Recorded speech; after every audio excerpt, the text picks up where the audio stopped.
안녕하세요. 저는 서울에 사는 30대 여성입니다. 살다 보니 제가 이곳에 사연을 보내게 되는 날도 오네요.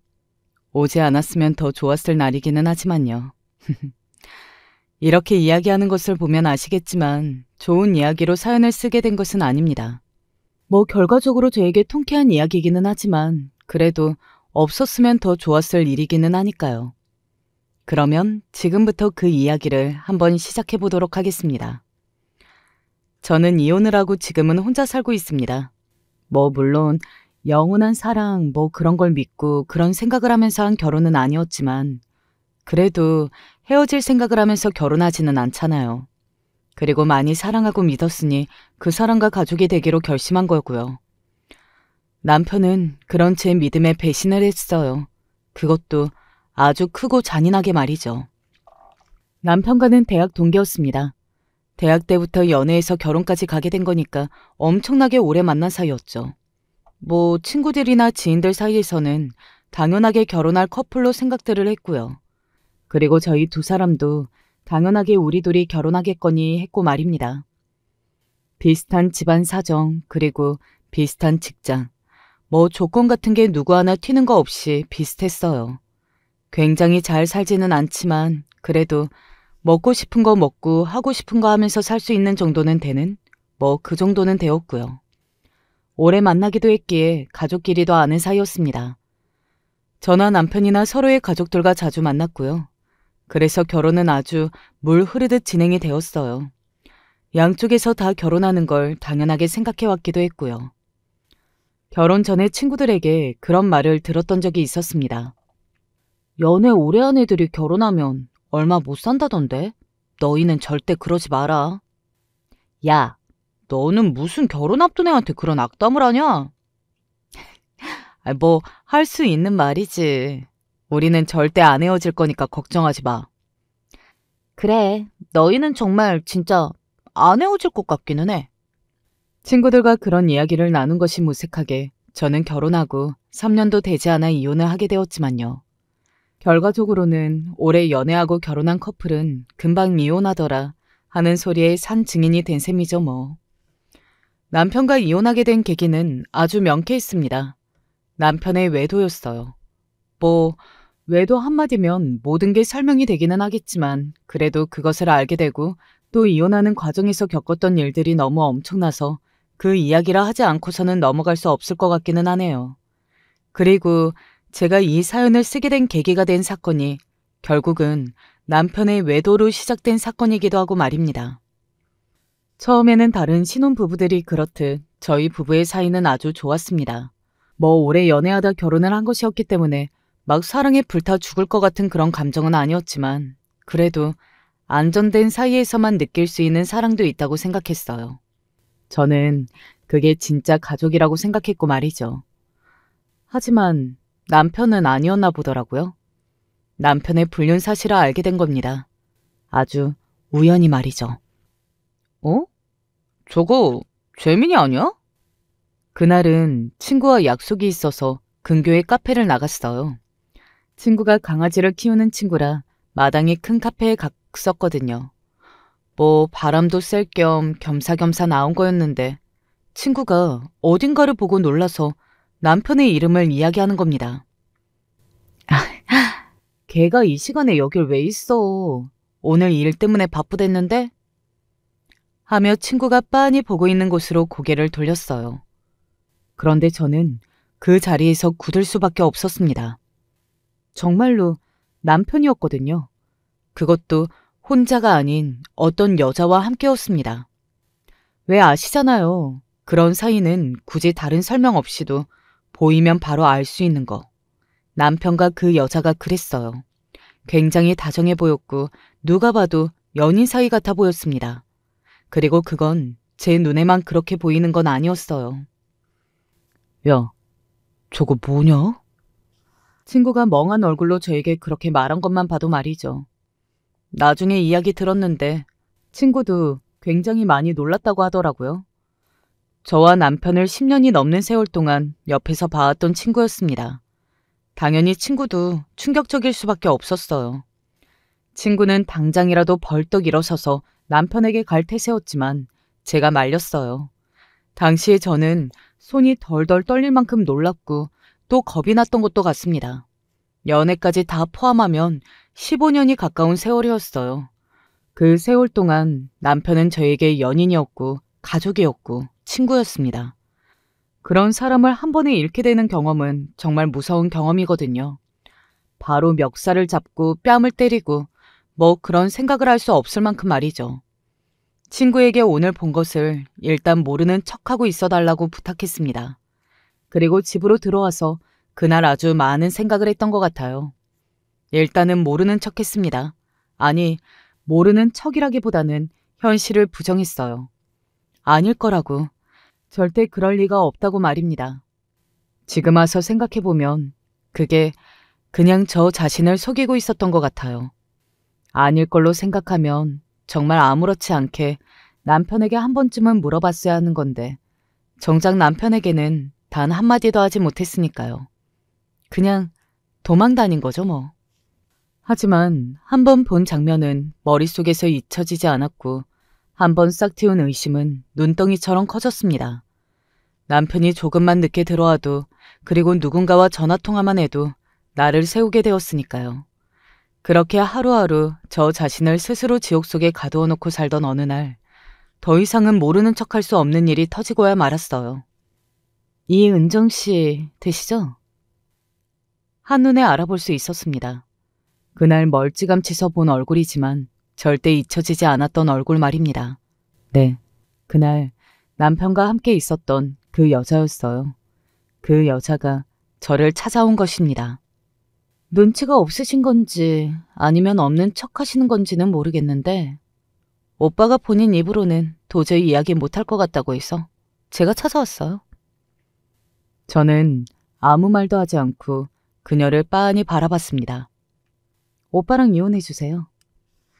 그 말이 정말 기가 막히고 어이가 없었던 것 같아요. 먹긴 놈이 성을 낸다는 말이 있잖아요. 그보다 더한 상황이라는 생각이 들었습니다. 불륜을 저지른 건 두 사람이면서 저에게 당당하게 찾아와서 헤어져 달라고 하는 것도 불륜녀라니. 이건 뭐 무슨 드라마도 아니고 말이죠. 네? 제가 너무 어이가 없어서 그렇게 되물었던 것 같아요. 한국말 못 알아들으세요? 오빠랑 이혼해달라고요? 저는 가만히 그녀를 바라봤습니다. 그러다 정말 궁금했던 말을 되물었어요. 뭐가 그렇게 당당해요? 라고 말입니다. 잘못한 건 그쪽인데 왜 피해자인 나에게 이렇게 당당하냐고요. 대체 어떤 인간이면 그럴 수 있느냐고요. 차라리 상간녀 뒤에 숨어서 저에게 이별을 통보하는 그 찌질이 쓰레기가 더 이해가 될 정도였다니까요. 그런데 그 상간녀의 입에서 나온 대답이 너무나 충격적이었습니다. 안 당당할 건 또 뭔데요? 뭐라고요? 저랑 오빠는 사랑을 했을 뿐이에요. 그게 뭐가 잘못인데요? 사랑에 빠지고 보니 오래 만난 여자랑 결혼을 한 남자였을 뿐이에요. 저는 잘못한 게 없는데요? 그 당당한 태도에 순간적으로 정말 그런가? 하는 생각까지 들 정도였다니까요. 그녀가 얼마나 뻔뻔하게 나왔는지는 직접 보지 않아도 아실 수 있으시겠죠? 당신 불륜녀야. 그 새끼는 불륜남이고. 그런데 뭐 잘못한 게 없어? 그렇게 당당하고 잘못한 게 없으면 내가 세상 천지 한번 떠벌리고 다녀볼까? 다들 그렇게 이야기하는지? 제 그 말에 상간녀는 아무런 말도 하지 않고 입을 꼭 깨물고서는 저를 노려보더군요. 어디 한번 다른 사람들한테 다 물어보자. 네가 잘못한 게 맞는지 아닌지. 됐고, 어차피 당신도 이미 마음 떠난 남자랑 사는 거 괴로운 거 아니에요? 그냥 이혼해 주세요. 사랑하는 사람들끼리 같이 살 수 있게. 괴로울지 말지는 내가 정하는 거야, 네가 아니라. 어디서 가해자 주제에 피해자한테 이렇게 해라 저렇게 하라 건방을 떨어? 너 정말 쪽팔고 싶어? 그날은 저에게 그렇게 호되게 한 소리 듣고 나서 그냥 갔습니다. 물론 저도 그게 마지막일 거라고는 생각하지 않았어요. 그리고 그날 이후로 남편에게도 더 이상 모르는 척할 수 없었고 말이죠. 뭐 그 전에 남편이 집에 들어오지 않았지만 말입니다. 너무 힘들었습니다. 어쩌면 세상에서 가장 믿고 의지했던 사람이었어요. 그런 사람에게 하루아침에 배신을 당한 겁니다. 당연히 힘들 수밖에 없었어요. 제 인생의 절반에 가까운 세월이 그냥 날아간 거였으니까요. 매일매일을 눈물로 보냈던 것 같아요. 그러면서도 선뜻 결정을 내리지는 못했습니다. 남편에 대한 애정이나 신뢰는 애당초 다 떨어질 대로 떨어진 상태이기는 했지만 이제 와서 돌이켜 생각해보면 일종의 미련 같은 거였던 것 같아요. 남편에 대한 미련이 아니라 그간 함께해온 세월에 대한 미련 말입니다. 함께한 세월이 너무나 길었으니까요. 남편을 잃는다는 건 제 그 세월을 잃는 거라 생각했거든요. 하지만 결국 더 이상은 미룰 수 없었습니다. 너 여기서 뭐해? 하루는 퇴근하고 집으로 들어왔는데 남편이 있더라고요.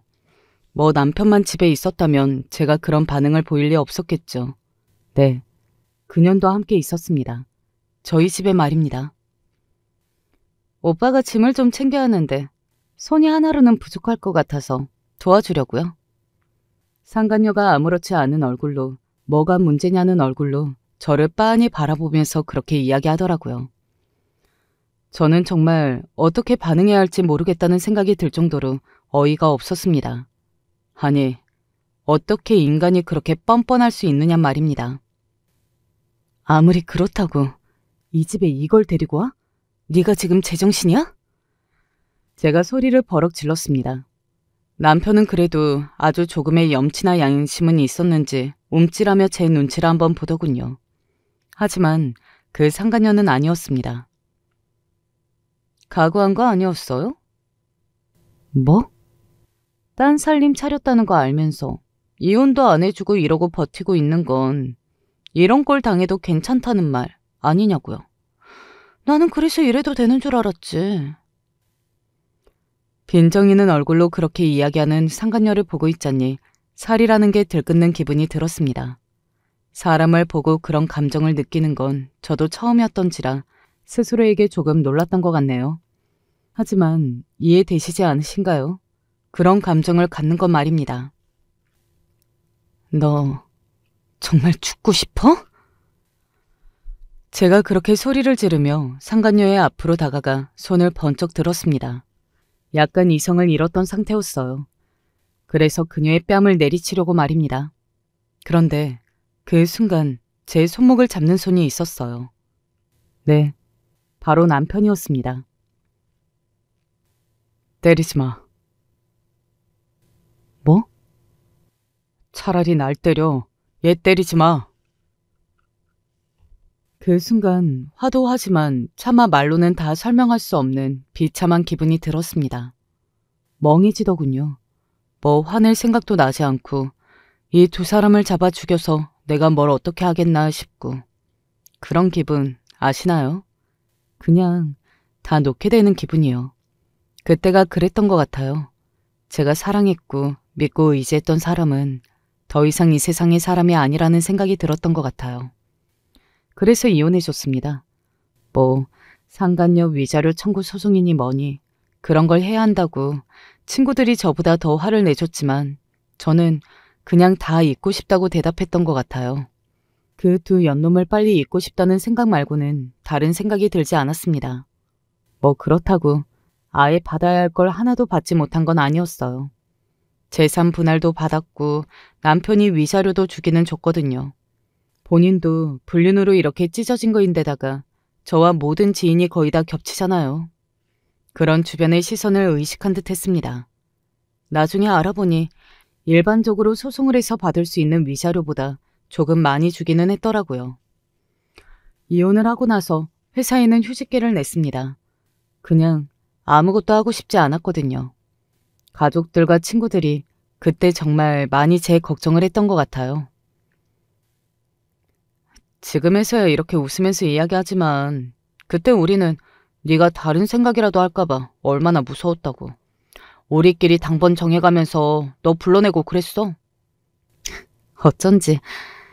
그래서 번갈아가며 연락했던 거구나. 몰랐네. 제 주변에는 그렇게 좋은 사람들이 참 많았어요. 그래서 이겨낼 수 있었던 걸로 생각합니다. 만약에 그 사람들이 아니었다면 저는 지금도 이겨내지 못하고 방구석에 처박혀 있었을지도 모르는 일이에요. 휴직계를 내고 쉬면서 친구들도 만나고 그리고 긴 여행도 다녀왔습니다. 그냥 이 현실과 떨어져 있고 싶은 마음에 그간 모아왔던 돈을 절반 이상 써가면서 무리해서 여행을 다녔어요. 그건 저에게 살기 위한 하나의 수단이나 마찬가지였기 때문에 지금도 후회하지 않습니다. 그리고 실제로 그 여행을 다녀오고 나서 마음이 편해지기도 했거든요. 그리고 길다면 긴 여행을 마치고 돌아와서 처음 들은 소식이 이거였어요.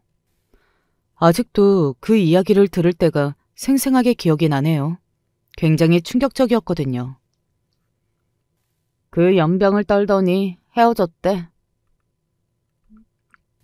뭐? 청첩장까지 돌렸는데 헤어졌다고, 결혼 안 한다고 연락 왔다더라? 진짜 미친 새끼들 아니니? 결국 이렇게 될 거. 그 두 사람이 헤어졌다는 겁니다.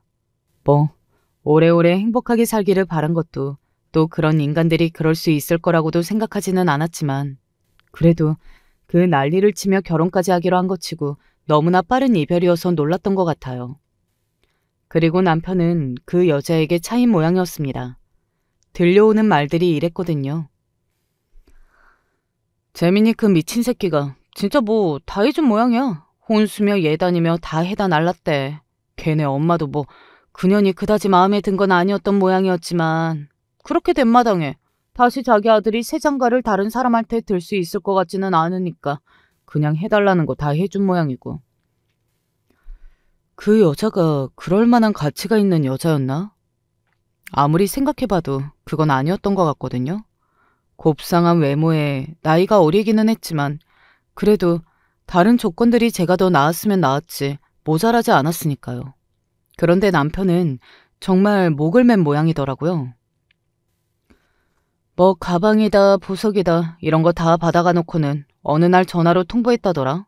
이 결혼 못할 것 같다고. 그리고는 택배로 다 보냈대.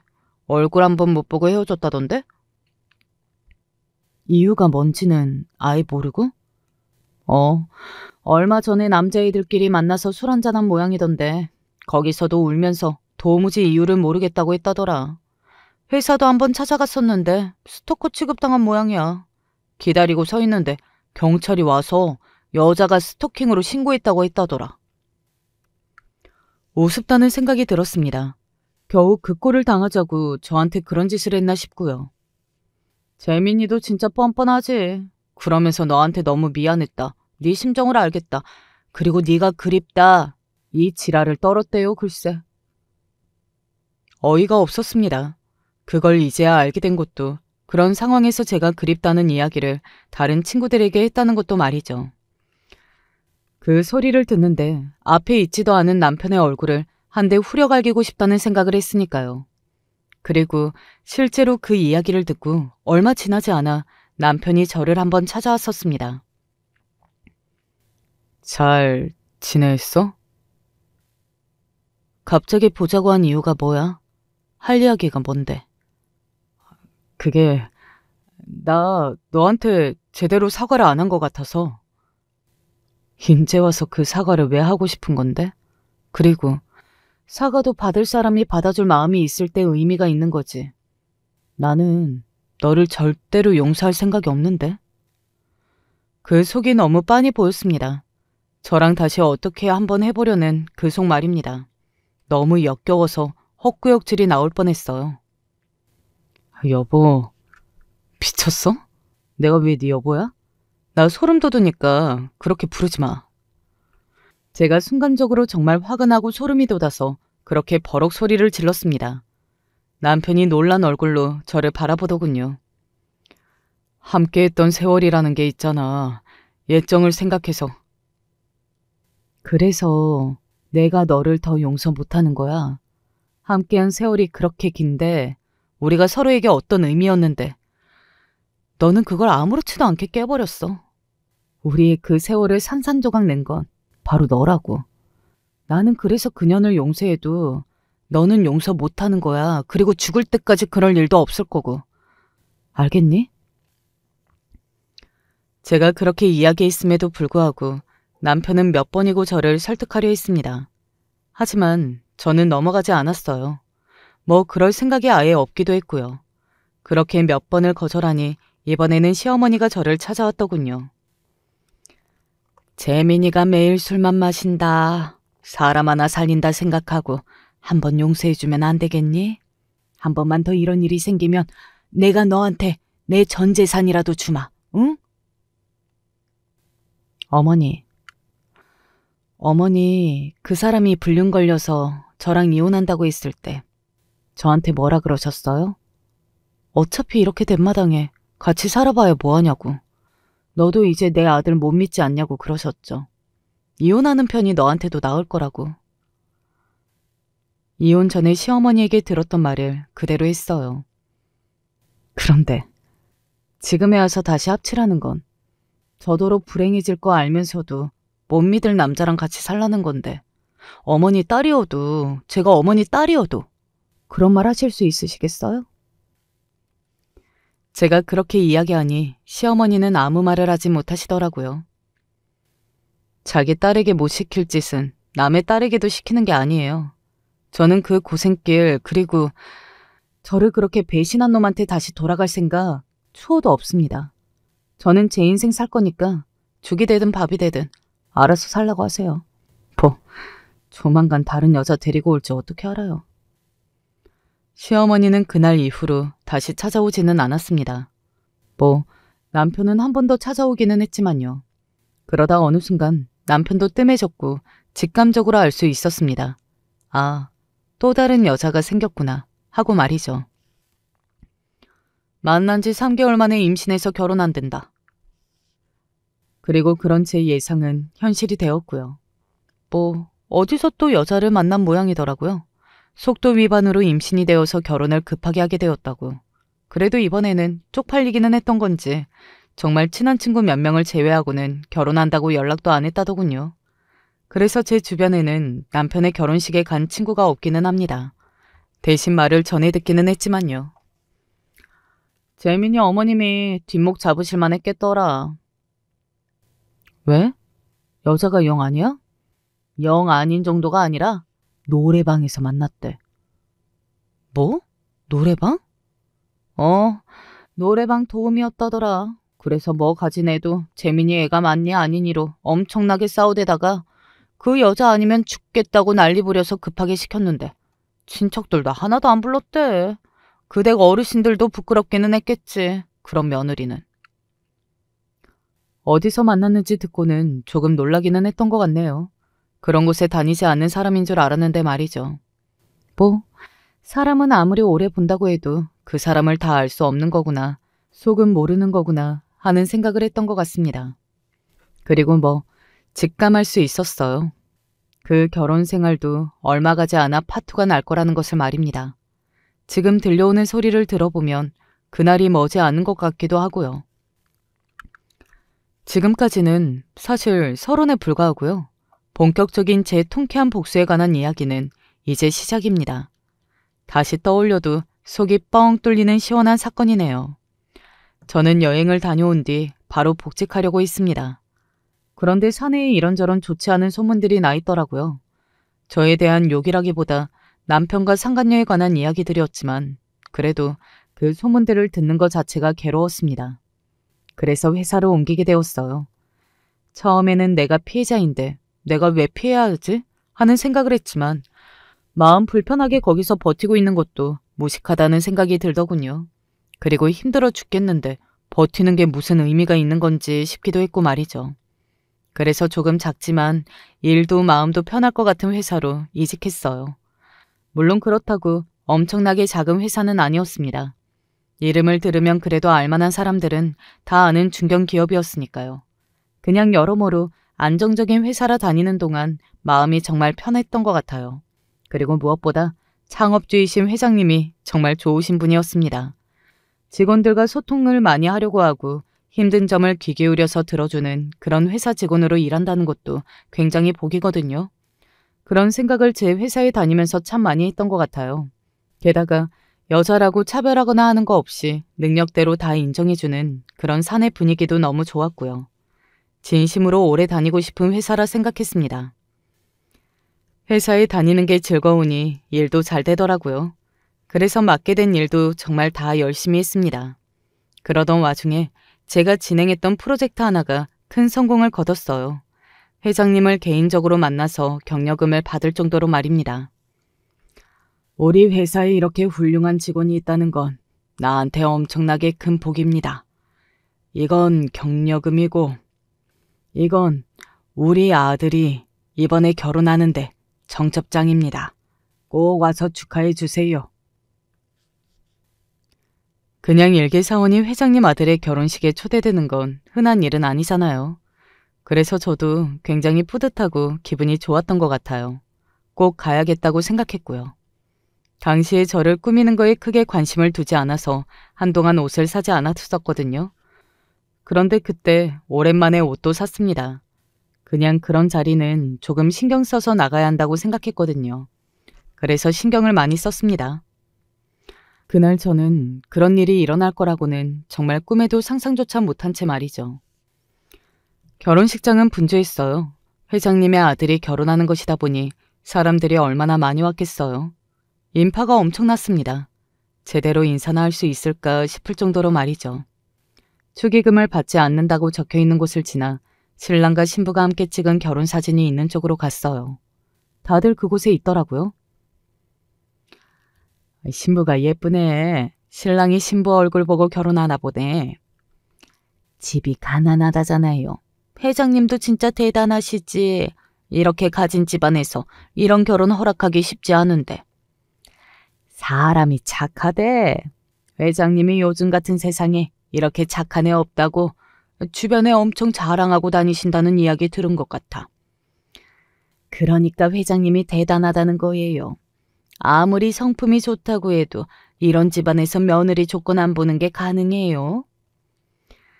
그건 그렇지. 이댁 며느리는 결혼 한 번으로 인생이 폈네. 신분이 완전히 수직 상승한 거잖아. 가난한 집 딸에서 재벌가 며느리로. 몰랐던 이야기들이었습니다. 저도 고개를 끄덕였어요. 아무리 대기업까지는 아니라고 하더라도 그 정도 부자면 재벌이나 마찬가지인 건데 가난하고 가진 것 없는 사람을 사람이 좋아한다는 이유 하나만으로 선뜻 며느리로 삼은 건 말입니다. 역시 존경할 만한 분이라는 생각을 하면서 신부의 사진을 봤습니다. 그리고 저는 그 자리에서 굳을 수밖에 없었어요. 아니, 이게 무슨... 너무나 낯이 익은 얼굴이 웨딩드레스를 입고 환하게 웃으며 서 있더군요. 네, 그 사진 속의 신부는 다름 아닌 그 상간녀였습니다. 남편과 바람이 났다던, 그리고 청첩장까지 다 찍어놓고 파혼을 통보한 그 여자 말이죠. 순간 누군가가 제 머리 한 대를 때리고 지나간 듯한 느낌이 들었습니다. 이게 무슨 일인지 싶더라고요.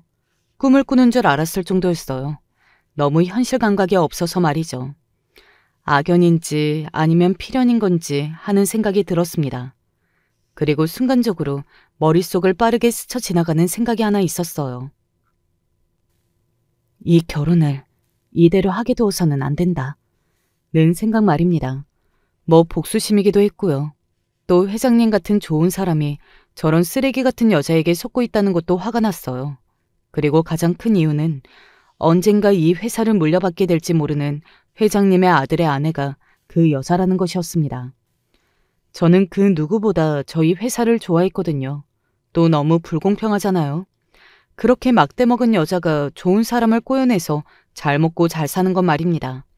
그 꼴을 보기 싫었고 말이죠. 가만히 생각했습니다. 이 일을 어떻게 알리면 좋을지 말이죠. 처음에는 남편에게 전화를 걸까 싶기도 했어요. 남편에게 전화를 해서 너 그렇게 버리고 갔냐니 여기서 부잣집 남자랑 결혼한다더라 라고 알려주면 남편이 찾아와서 깽판을 치지 않을까? 뭐 그런 생각도 잠시 하기는 했지만 그렇게는 하지 않기로 결론 내렸습니다. 이렇게 많은 사람들 앞에서 그런 깽판이 나면 잘못하지 않은 사람들도 피해를 보게 되는 거잖아요. 회장님의 식구들이라든지 다른 사람들까지 전부 다요. 그래서 그건 하고 싶지 않았어요. 그리고 우리 집 일도 아닌데 남의 집 가정사인데 그 사람들에게 어찌되었든 기회를 줘야 한다고 생각했습니다. 모든 사실을 다 알고서도 그 여자를 며느리로 받아들이고 용서할지도 모르는 일이잖아요. 회장님과 회장님 아드님에게 선택권을 줘야 한다고 생각했어요. 그리고 그때였습니다. 평소에 몇 번 인사를 해서 안면이 있는 회장님 비서분이 제 옆을 지나가셨어요. 저는 다짜고짜 그분을 잡았습니다. 저 회장님이랑 잠시 이야기를 할 수 있을까요? 무슨 일이신데요? 지금 너무 바쁘신데. 중요한 일이에요? 네. 제발 부탁드립니다. 식 올리기 전에 꼭 배워야 해요. 무리한 부탁이었습니다. 그리고 아마 평소라면 그 비서분은 제 부탁을 거절하셨을 거예요. 하지만 제 표정이 너무 절박해 보였던 건지 아니면 정말 한시도 미룰 수 없는 중요한 일이 생겼다든지 그런 상황이라고 생각하셨던 건지 바로 따라오라고 하시더군요. 그리고 저는 결혼식을 30분 앞두고 회장님을 만나뵐 수 있었습니다. 꼭 저를 봐야 하는 급한 일이라는 게 뭔가요? 회장님은 굉장히 기분이 좋아 보였어요. 하나뿐인 아들 결혼식이니 당연히 그럴 법도 있습니다. 그래서 마음이 잠시 흔들렸던 것 같기는 해요. 제 이야기를 들으면 저 표정이 어떻게 달라질지 너무 보였으니까요. 하지만 이야기를 하지 않을 수 없었습니다. 며느리 되실 분에 대한 이야기를 조금 드려야 할 것 같아서요. 제 그 말에 회장님 얼굴이 굉장히 놀란 얼굴이 되었습니다. 회사 일인 줄 알았을 텐데 제 입에서 상상도 못한 주어가 나온 것이니까요. 우리 며느리를요? 갑자기 뜬금없이 우리 며느리는 왜? 결혼식을 치를 때는 치르더라도 며느리 되는 사람이 어떤 사람인지는 아시고는 있으셔야 할 것 같아서요. 회장님의 얼굴에 웃음기가 사라졌습니다. 제가 할 이야기가 예사 이야기가 아니라는 것을 직감적으로 아시는 듯 했어요. 원래 사업으로 성공한 사람들 눈치가 예사 눈치가 아니잖아요. 일단 이것 좀 보시고 이야기 더 드리겠습니다. 저는 그렇게 말하며 상간녀가 남편과 불륜할 당시에 저에게 보냈던 카톡들을 보여줬습니다. 지우지 않고 남겨둔 줄 몰랐는데 있더라고요. 그날을 위해서 남겨뒀나 싶은 생각이 들 정도로 모든 게 다 말이죠. 그리고 그 카톡의 내용은 정말 엄청났거든요. 야, 이 버러지 같은 년아. 너한테 마음 뜬 남자 바짓가랑이 그만 붙잡고 좀 놔주라고. 왜 이혼을 안 해주는 건데? 왜? 네가 집에 혼자 있는 동안 오빠는 내 옆에서 자는 거 알아? 너는 밖에서 다른 여자랑 이런 짓 저런 짓 다 하는 남자 끼고 살고 싶니? 자존심도 안 상해? 너는 이미 여자로 안 보인다는데? 그런 식의 카톡들 말입니다. 그리고 둘이 함께 뽀뽀하는 사진, 침대에 누워있는 사진들을 저에게 엄청나게 보냈었거든요. 본인의 발등을 이런 식으로 찍게 될 줄도 모르고 그때는 신나서 보냈을 걸 생각하니 웃음이 나오네요. 이게 내 며느리라는 소리예요?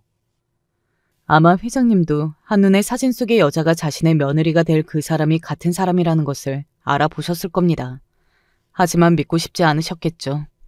게다가 그날은 다른 날도 아니고 결혼식 당일이었으니까요. 저는 그런 회장님을 보고 차분히 말을 이어갔어요.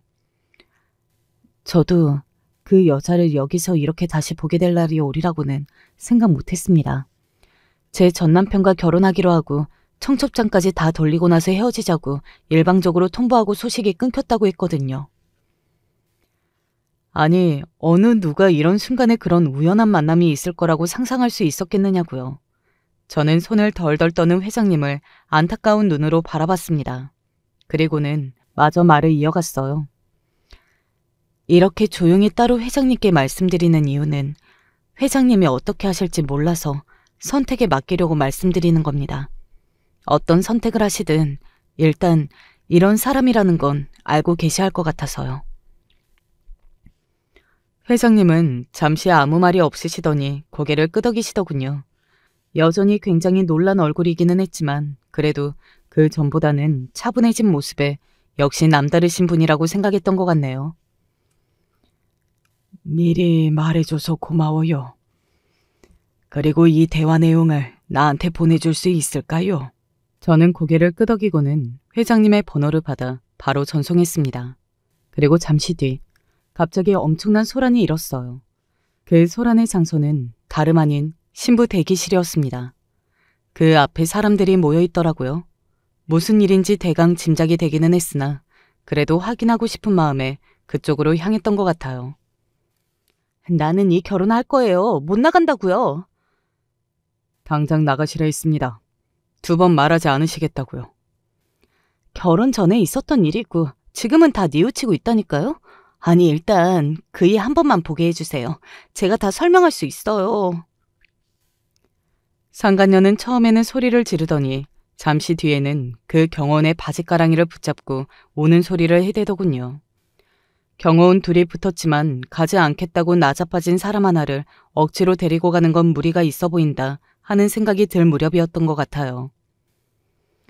우리 아들이 네 얼굴도 보기 싫다더구나. 갑자기 회장님이 나타났습니다. 사람들의 시선이 회장님 쪽으로 집중되었고 상간녀는 회장님의 다리를 붙잡고 늘어지기 시작했어요. 아버님, 그거 다 과거의 이야기고 저는 지금 그렇지 않아요. 그게 그냥 과거라고 하고 묻을 수 있는 일이라고 생각하냐? 그리고 나는 이제 너의 아버님이 아니다. 지훈이 찾을 생각 말거라. 네 얼굴 보기 싫다고 나가고 없으니까.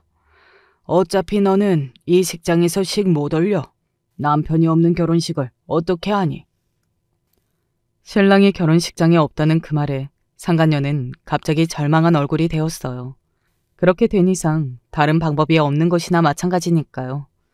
그렇게 넋을 놓고 있기를 잠시 고개를 번쩍 들어 회장님에게 뭔가를 이야기하려고 하는 순간 그 상간녀와 눈이 마주쳤습니다. 처음에는 그냥 착각한 건가 하는 생각이 들었는데 인상이 확 구겨지는 것을 보고 아, 눈이 마주친 것이 맞구나 하는 생각을 했어요.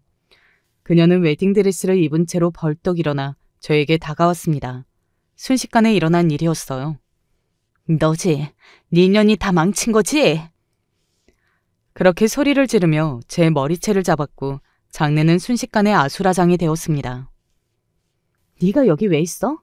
너 내 인생 망치려고 나 쫓아다닌 거지? 아버님, 인연이 하는 말은 다 거짓말이에요. 무슨 말을 했는지는 몰라도 다 거짓말이라고요. 인연은 몇 년 전부터 절 질투해서 쫓아다니면서 절 괴롭히는 년이라고요. 무슨 말도 안 되는 소리를 줄줄 늘어놓더라고요. 어지간하면 그냥 뒀겠지만 머리채를 너무 세게 잡힌 탓에 제 머리가 웅웅하고 울리는 느낌이 들어서 가만히 있을 수는 없었습니다. 그래서 놓으라고 상간녀의 손목을 잡은 순간이었어요. 우리 회사 직원인데 무슨 소리를 하는 게냐? 너 정말 미쳤니? 회장님의 그 말에 그 여자가 순간적으로 그 자리에 얼음이 된 듯 멈췄습니다. 사람들이 뒤에서 수근거리는 소리가 들려왔어요. 네 얼굴 더 이상 보기 싫으니 그냥 내가 이렇게 내보내줄 때 나가. 안 그러면 너는 오늘 아무도 여기서 도와주는 사람 없이 거기 앉아 있어야 할 테니까. 남자 하나 잘못 만나서 이게 무슨 신세야? 그 여자가 멍한 얼굴로 주저앉아서 그렇게 중얼거리더군요. 저는 그 말을 참고 있을 수가 없었습니다. 남자 하나 잘못 만나서 신세를 망치다뇨. 본인의 신세를 망친 건 바로 본인 자신이잖아요. 그런 짓을 안 했으면 오늘 본인이 그토록 바라던 결혼을 할 수 있었겠죠. 네 신세 망친 게 왜 남자를 잘못 만난 탓이야? 네가 불륜해서 한 가정을 파탄내지 않았으면 이럴 일도 없었어.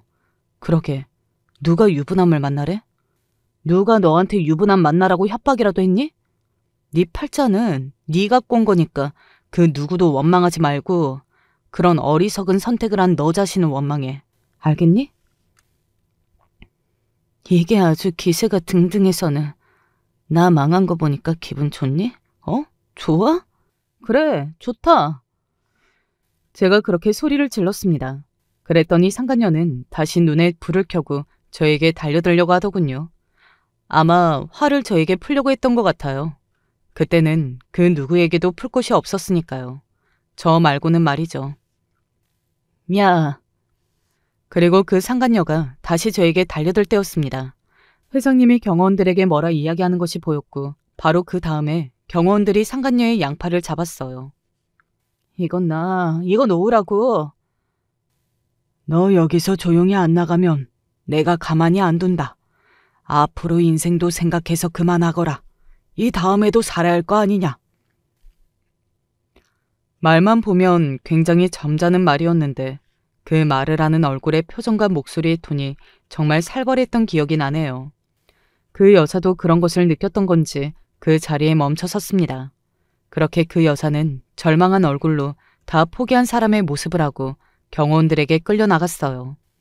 웨딩드레스를 입고 경호원들에게 끌려나가는 그녀의 모습은 굉장히 강렬한 기억으로 남아있습니다. 그런 광경은 쉽게 볼 수 있는 광경이 아니기는 하니까 말이죠. 그리고 아마 앞으로도 그런 광경을 볼 일은 없겠죠. 그 여자가 그렇게 끌려나가고 난 뒤 한동안 결혼식장은 술렁임으로 가득했습니다. 왜 아니겠어요. 그 사람들도 일평생 살아오면서 이런 광경을 보는 건 처음 있는 일이었을 테니까요. 웨딩드레스를 입고 경호원들에게 끌려나가는 신부라니 말이죠. 그리고 신랑은 끝까지 보이지 않았습니다. 회장님의 말씀처럼 그 이야기를 듣자마자 바로 식장을 빠져나간 듯 보이기는 했어요. 그 얼굴도 모르는 회장님의 아들에게 미안한 마음이 조금 들기는 했던 것 같아요. 가장 기쁜 날 그리고 가장 행복해야 할 날이 날벼락이 떨어진 거잖아요.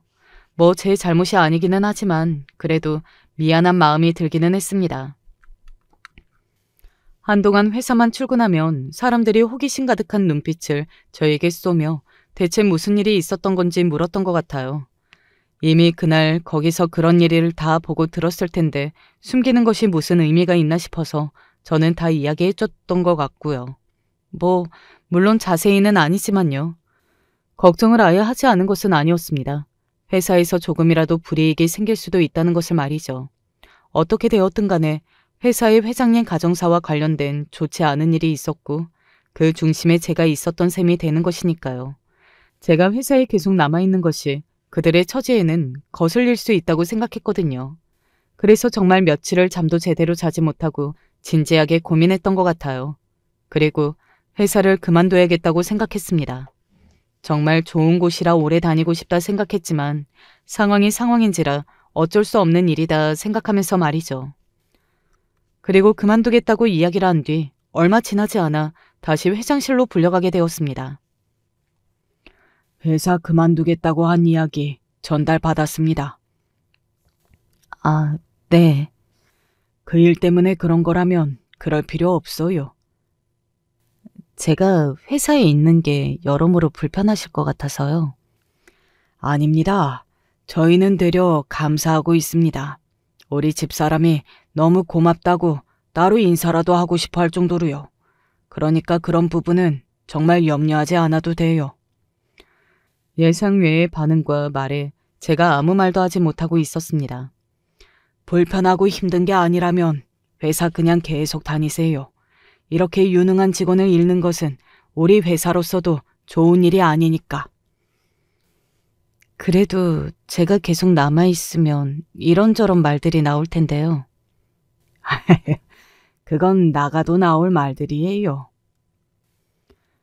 그렇게 호쾌하게 웃으시며 그런 말씀을 하시니 정말 별일이 아닌 것처럼 느껴지더군요.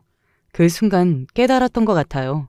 아무리 큰일이고 아무리 엄청난 일이라도 대하는 내가 별일 아닌 것처럼 행동하면 정말로 그렇게 보일 수 있다고요.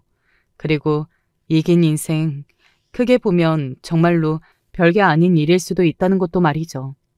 저는 그래서 그냥 별일 아닌 것처럼 여기고 그렇게 생각하며 살기로 했습니다. 그렇게 여기고 그렇게 생각하고 살면 정말 별일 아닌 것 같다는 생각이 들더라고요. 그런 일쯤은 일어날 수도 있지. 내가 잘못한 것도 아닌데 이렇게 말이죠. 그렇게 결혼식이 파토가 난 뒤에 그 여자가 한번 찾아오기는 했었어요. 네, 그 상간녀 말입니다. 당신이 이야기한 거 맞잖아요. 내가 이야기를 했든 하지 않았든 그게 없는 사실도 아니고 다 실제로 있었던 일인데 뭐가 문제가 되나요? 소송할 거예요. 해요. 안 말려요. 소송할 거라고 하면 겁을 먹을 줄 알았던 건지 그런 저의 반응에 멈칫하기는 하더라고요. 저는 그런 그녀를 빤히 보면서 말했습니다. 소송. 하세요. 바라는 바니까. 그래서 널리 알리자고요. 당신이 상간녀라는 사실을. 나는 상관없어요. 내가 피해자인데 이럴 것도 없고. 제 한마디 한마디에 다 긁히는 것이 보였습니다. 저는 그런 그녀를 향해 경고하듯 말했어요. 이제 나 그만 건드는 게 좋을 것 같은데요? 지금 와서 협박하는 거예요? 찾아와서 소송을 권해 만회하면서 협박을 한 건 그쪽이고요.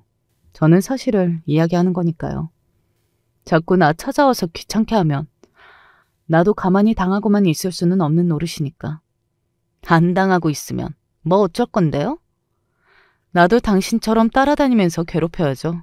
저 여자가 내 남편과 불륜한 여자라고. 나는 뭐 사실 적시니까. 상간녀는 그런 제 말에 입을 꾹 다물고서는 저를 노려봤습니다. 그리고 저는 그런 그녀를 향해 정말 하고 싶었던 이야기를 했어요. 남자 하나 뺏었다고 마치 누군가에게 익은 것 마냥 굴었던 게 얼마나 바보 같은 짓인지 이제는 알겠죠? 그 뒤에 인생은 하나도 생각하지 못했던 것도 얼마나 멍청했는지 알겠고, 당신이 과거에 바보 같고 멍청하고 한 사람에게 했던 못된 짓에 대한 업보라고 생각하고 누구 미워하지 말고 그냥 반성하고 살아요. 뭐 그럴 수 있는 사람이면 이렇게 나를 찾아와서 따지고 들지도 않았겠지만 그래도 꼭 이 말은 해주고 싶었으니까. 그리고 물론 너무나 당연하게도 그녀는 그런 제 말을 한 귀로 듣고 한 귀로 흘리는 것이 눈으로 보였습니다. 뭐 저도 그 이야기를 하면서도 그 상간녀가 제 말 한 번으로 바뀔 사람이라고는 생각하지 않았어요. 정말로 얼마 지나지 않아서 그 상간녀가 또다시 돈 많은 유부남을 깨웠다가 그 집 마누라한테 머리채가 잡혔다는 소식을 건너서 전해 들을 수 있었습니다. 한편으로는 조금 안타깝기도 했던 것 같아요. 평생을 그렇게 살아와서 그렇게 사는 것 말고는 사는 방법을 모르는 인간인 건가 싶은 생각도 들었고 말이죠. 뭐 무슨 이유든 그런 짓을 저지르고 다니는 것이 정당화될 수는 없는 일이지만요. 남편의 근황이 궁금하신 분들이 있으실 테니 그 이야기를 짧게 하고 오늘 이야기를 마무리하겠습니다. 최근에 남편이 연락이 안 돼서 동기들 사이에서 말이 조금 나온 걸로 알고 있어요. 친했던 동기들과도 전혀 연락이 되지 않는다고 했던 것 같거든요. 그런데 최근에 이런 소식을 듣게 되었습니다. 그 여자가 낳은 애가 자기 애가 아니었대. 뭐? 임신해서 어쩔 수 없이 시킨 결혼이었는데 애가 자기 아들 애가 아니라니까 뭐 부모님 뒤집어지고 난리 났지. 뭐 그리고 쫓겨났다던데. 한숨이 나왔습니다. 너랑 그냥 잘 살았으면 됐을걸. 그런 인간인 거 알고 탈출한 애가 다행이지. 그건 또 그래? 어쩌면 그래도 조금이라도 빨리 아이가 없을 때 이혼을 할 수 있었던 게 복일 수도 있다는 이야기를 하는 친구들을 향해 고개를 끄덕였네요. 참, 연애할 때는 그런 사람일 거라고는 꿈에도 상상조차 해본 일이 없었는데 말입니다. 그 사람이 변한 건지 아니면 그게 본성이었던 건지 아직도 잘 모르겠어요. 제 이야기는 여기까지입니다. 어떻게 들으셨는지 모르겠네요. 저는 이제 상처가 치유되어서 이렇게 남에게 제 이야기를 꺼낼 수 있을 만큼이 되었으니 제 걱정은 너무 안 해주셔도 될 것 같아요. 그저 앞으로 잘 살 수 있게 많은 응원 부탁드립니다. 마지막까지 제 이야기를 들어주셔서 감사합니다. 언제 어디서나 늘 건강하시고 행복한 일만 가득하시기를 소원하겠습니다. 안녕하세요. 제가 글을 몰라 며느리의 도움으로 제 이야기를 해보려고 합니다. 늙은 이 나이에 제게 기적 같은 일이 찾아왔거든요.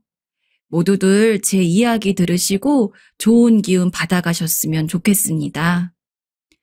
옛날 사람이라 배운 것도 없고 할 줄 아는 거라고는 시골에서 농사를 짓는 것이 전부였습니다. 힘들게 벌어먹고 살면서도 오남매 자식들 다 키워서 자기 밥벌이는 제대로 할 수 있도록 만들었어요. 애들 업어 키워가며 농사 짓고 끼니 때는 아궁이물 떼가지고 밥 짓고 아주 그냥 몸이 10개라도 힘들 정도였지만 그래도 어찌저찌 사람이 살다 보니까 어떻게든 사라지더라고요. 저 같은 노인네들은 다 알겠지만 그때는 자식 다 장성하게 키워서 자기 몫은 자기가 다 할 줄 알게 만들어 놓고 사는 게 유일한 낙이지 않습니까? 살면서 참 말도 많고 탈도 많았지만 그래도 그 많은 자식들이 다들 큰 사건이나 사고 없이 자라줘서 지금 돌이켜봐도 자식놈들한테는 참 고마운 게 많습니다. 애들 다 키워놨으니 이제는 영감이랑 서로 기대서 관짝 들어갈 때까지 미우나 고우나 함께 살 일만 남았다고 생각을 했는데 몇 년 전에 영감이 저를 두고 일찍 먼저 저 세상에 가버렸습니다. 졸지에 저는 자식들 다 도시로 떠나 있는 상황에서 시골에 홀로 남아 살게 되었죠. 어머니, 아버지도 돌아가셨는데 혼자 시골에 계시지 말고 저희랑 같이 경기도에 올라와서 함께 살아요. 같이 살자고? 아니다. 나는 괜찮아. 나 신경 쓰지 말고 너네나 잘 살아라. 그래도 자식들이 하나뿐인 어미 챙기겠다고 연락을 해댔지만 비록 몸 편히 마음 편히 산 건 아니라고 하더라도 시골에서 오래 살았다 보니까 선뜻 도시로 떠나는 것이 그리 마음에 차지 않았습니다. 그래서 영감이 떠난 뒤로도 한동안은 혼자 시골에서 자식들이 주는 용돈 좀 받으면서 적적할 때마다 텃밭을 키우며 살았습니다. 근데 사는 게 참 그럽디다. 영감이랑 무슨 죽고 못 사는 사이도 아니었고 워낙 무뚝뚝하고 꼬장꼬장한 양반인지라 싸웠던 때가 더 많은데 그래도 남편이었다고 밤만 되면 옆에서 드르렁 드르렁 코 골던 사람이 없다는 게 마음이 너무 아프더라고요. 솔직히 꼴 보기 싫어서 살아있을 적에는 저나 영감이나 서로 에이, 저승사자는 저런 양반 안 데려가고 뭐 하는 거람? 내가 할 말을 하고 앉아있네. 저 옆편 내가. 이러면서 몇 날 며칠 서로 등 돌리고 앉아서 이야기를 안 한 적도 있었는데 어찌 이리도 빈자리가 크게 느껴지는지. 그때 자식이 다시금 말하더라고요. 어머니, 이제 충분한 것 같아요. 어머니가 아버지 그리워하는 마음은 알겠지만 저도 자식으로서 어머니가 걱정되는 건 어쩔 수 없잖아요. 그러니까 이제 저희 집에서 저희랑 같이 살아요. 동생들한테도 이야기를 해봤는데 동생들도 어머니가 여기 올라와서 사셔야 자기들도 마음이 편할 것 같대요. 네? 경기도 쪽에 살고 있는 자식들 성화도 있고 저도 처음에야 마음 먹었지만 기껏 혼자서 살아보니까 제 생각보다도 더 서럽고 서글프고 외로워서 대뜸 남편 노부모 하나 떠받게 된 큰며느리한텐 미안하지만 큰아들이 마지막으로 건 전화에 마음을 단단하게 먹고 시골 살림을 정리해서 경기도로 올라갔습니다. 그래도 다행히 큰며느리가 워낙 싹싹하고 착해가지고 눈칫밥 한 번 안 먹고 아들네 집에서 편하게 지냈습니다. 그리고 평소에는 명절 때나 생일에나 간신히 볼 수 있던 손주 녀석들도 같이 사니까 혼자 있을 때 적적함도 금방 사라지더군요. 오히려 며느리가 바쁘면 제가 손주들도 봐주고 며느리만 셋이 있지만 그중에서도 첫째 며느리가 저한테 가장 살갑게 대해주는 며느리였습니다. 힘들게 키운 자식이긴 하지만 첫째 아들이랑 며느리를 비교하면 내심 며느리가 아깝다는 생각이 들 정도였죠. 시골에서만 오래 살아와가지고 아는 것도 없고 촌스러운 시어머니라서 서울에서 고운 옷만 입고 똑똑하고 우아한 친정집에서 자란 며느리에게는 충분히 제가 부끄러웠을 법도 한데 며느리는 언제나 밖에 나갈 일이 있으면 제 팔짱을 끼고 꼭 친딸처럼 어머님, 어머님 하며 이야기를 했습니다. 어쩔 때 보면 친딸보다도 더 애교가 많았죠. 한창 큰아들 집에서 살 때 제가 무릎이 좀 안 좋아가지고 골골거리던 때가 있었는데 병원에서 무릎 아프다고 오히려 집에만 있으면 더 약해진다고 하더라고요. 하루에 10분에서 30분 정도 천천히 걸어주는 게 좋다는 이야기를 들었는데 그걸 알게 된 며느리가 자기 시간 날 때마다 저를 데리고 함께 산책을 나가기 시작했었습니다. 어머님, 저랑 오늘도 산책 다녀오실래요? 그래서 그날도 며느리 팔짱을 끼고 밖으로 향했어요. 나간 길에 시장도 들르고 평소 며느리가 딸기를 좋아하는데 딸기도 한 바구니 사고 양손 무겁게 해서 집으로 오고 있는데 저랑 비슷한 또래로 보이는 할머니가 횡단보도 근처에서 나무를 잔뜩 늘어놓고 팔고 있었습니다. 평소 자주 지나다니지만 나무를 파는 사람이 있는 건 한 번도 못 봐서 저도 모르게 유심히 지켜보고 있는데 삐쩍 말라가지고 허리는 무슨 잔뜩 구부러져서 영 행색이 좋지 않은 것을 보니 참 나이도 나이지만 저 시골 살 때 고생하던 게 생각이 나서 남일 같지가 않더라고요. 아가야, 우리 저 할망구한테서 나무를 좀 사가자꾸나. 너도 그렇고 다른 애들도 나물 반찬 좋아하잖니. 요샌 나물이 영 싱싱한 게 없어가지고 요샌 안 만들었었는데 저 할망구 보니까 오랜만에 반찬 좀 만들어 봐야겠어. 평소 제가 해주는 반찬 중에서 나물 반찬을 제일 좋아하던 첫째 며느리였던지라 며느리는 단번에 알겠다고 하면서 저와 함께 할머니가 쭈그려 앉아 나무를 파는 곳으로 향했습니다. 할머니, 여기 있는 거 다 얼마예요? 며느리가 물어보자 그 할머니는 앞에 놓인 나물들을 이리 뒤적 저리 뒤적 하면서 양을 가늠하는 듯 하더니 제가 생각했던 것보다 가격을 좀 비싸게 불렀습니다. 며느리가 젊어가지고 아직 뭘 모르는 것처럼 보여서 저렇게 구는 건가 싶어가지고 아이고 이렇게도 야박하게 장사를 하네. 어차피 떨이 하는 거 아니요. 우리 며느리가 다 사갈 거니까 조금만 싸게 주이소. 라며 가격 흥정을 했습니다. 이 정도가 마지노선이다 아니다. 더 싸게 해달라. 서로 막 이야기를 하다가 어찌저찌 둘 다 납득이 갈 만한 가격에 합의를 보고서 그 할머니가 검은 비닐봉다리에 나무를 담아주는 걸 가만히 보고 있는데 문득 그 할머니 얼굴에 눈길이 갔습니다. 검버섯 같은 게 드문드문 핀 얼굴, 그리고 눈가에 있는 특이하게 생긴 점. 분명히 이 동네에 와서 처음 보는 할머니였는데 어쩐지 이상하게 낯이 익었습니다. 뭐라도 물어봐야 하나 했지만 이미 포장을 다 끝내고 며느리와 함께 등을 돌려 집으로 오고 있던지라 다시 가서 물어볼 수도 없었기에 그냥 전에 알던 사람을 닮았나 보다 하고 생각하고 넘어가려 했습니다. 근데 집에 와서도 너무 궁금하더라고요. 근데 아무리 생각해도 떠올리지가 않길래 그래, 내일 나갔을 때 한번 확인을 해보자 라고 생각을 하고 잠을 잤습니다.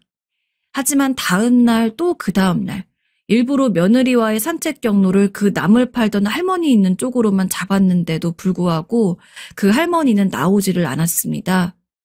도저히 정체를 알 수 없어진 저는 집에 가서 오래된 앨범까지 뒤져봤습니다.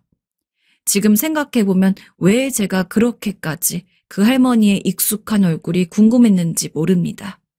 하지만 한 장 한 장 앨범을 넘기면서 조금이라도 닮은 구석이 있는 사람을 찾다 보니 아, 이러려고 그렇게 그 할머니가 누군지 궁금했던 건가 싶어 가슴이 점점 뛰었습니다. 그 할머니는 50년 전 제가 국민학교 다니던 시절에 제일 친했던 절친을 닮아 있었거든요. 다 늙어가지고 국민학교 쪽 생각을 하려니까 기억이 선명하지 않긴 합니다. 어쩌면 조금 틀린 것도 있을 수 있습니다. 하지만 너그러이 들어주시면 감사하겠습니다. 제게 남은 몇 안 되는 기억들을 더듬어 보면 제 옆에는 언제나 그 절친이 있었습니다. 저희 때는 집이 가난하고 하면은 국민학교 다니다가도 중간에 못 다니는 일이 허다했습니다. 게다가 딸은 더욱더 그랬죠. 부모님은 공부를 시킬 돈이 있으면 아들만은 시키려고 했고 딸은 형편이 되면 다니게 하고 아니면 많은 정도였습니다. 그래서 저나 친구도 국민학교를 몇 년 다니다가 중간에 못 다니고 그랬었죠. 대신 집에서 동생들을 보고 부모님을 도와서 농사를 지었습니다. 하지만 저는 어렸을 때 엄청 철이 없고 말괄량이 같은 소녀였습니다. 부모님이 농사를 도우라고 해도 돕는 등 많은 둥 신용만 하다가 몰래 대문을 빠져나와서는 친구와 근처 산 둔덕에서 만나서 함께 계곡으로 놀러 다니고 그랬어요. 그리고 국민학교 수업이 끝났을 시간에 맞춰서 아이들이 돌아오면 그중에서 친했던 애들과 함께 손을 잡고 딱지치기도 하고 고무줄 놀이도 하고 말타기도 하고 그랬습니다. 워낙 남자애들 같이 괴팍스럽게 노는 통에 부모님은 너는 여자애가 어쩌면 그렇게 사내 놈처럼 천박지축으로 굴고 그러니? 라며 혀를 차곤 했지만 저는 말 한마디 듣지 않고 언제나 마음 맞는 친구들과 함께 여기저기 온 동네를 뛰어다니기 바빴습니다. 그리고 제 친구도 저보다 더하면 더했지 절대 덜한 말괄량인 아니었어요. 까까머리를 한 골목대장 녀석과 싸우다가 이빨이 부러지기도 했었고 남자애들이랑 말타기 놀이를 하다가 깔려서는 크게 다쳐가지고 집 밖도 못 나온 적이 있었습니다. 그렇게 닮은 점이 많은 친구였기에 저희는 다른 친한 애들이 있었어도 속 이야기만큼은 꼭 서로에게만 주고받았습니다. 우리 여기 옆집 도복이네 할아버지 감자밭에 설이나 하러 갈까? 그래, 감자 서리에서 우리 부모님 몰래 한소쿠리 쪄서 먹자. 당시 저와 친구는 동네 남자애들을 모두 제치고 어르신들이 가장 말썽쟁이로 꼽고 있는 아이들이었습니다. 어릴 때야 뭐만 하면 맨날 어른들이 이것도 안 된다, 저것도 안 된다 하는 게 계속 속상하고 짜증났지만 지금 이 나이가 되어서 어릴 때 생각을 해보니까 참 나도 대단했구나 싶더라고요. 동네 주민들 밭에 감자며 고구마며 심지어 수박까지 서리를 하려다가 걸려가지곤 몽둥이 들고 쫓아오는 할아버지를 피해서 쓰레빠가 벗겨져라 달린 적도 있었고 그러다가 넘어져서는 온 바닥을 굴러다닌 뒤 너무 아파서 엉어 운 적도 있었습니다.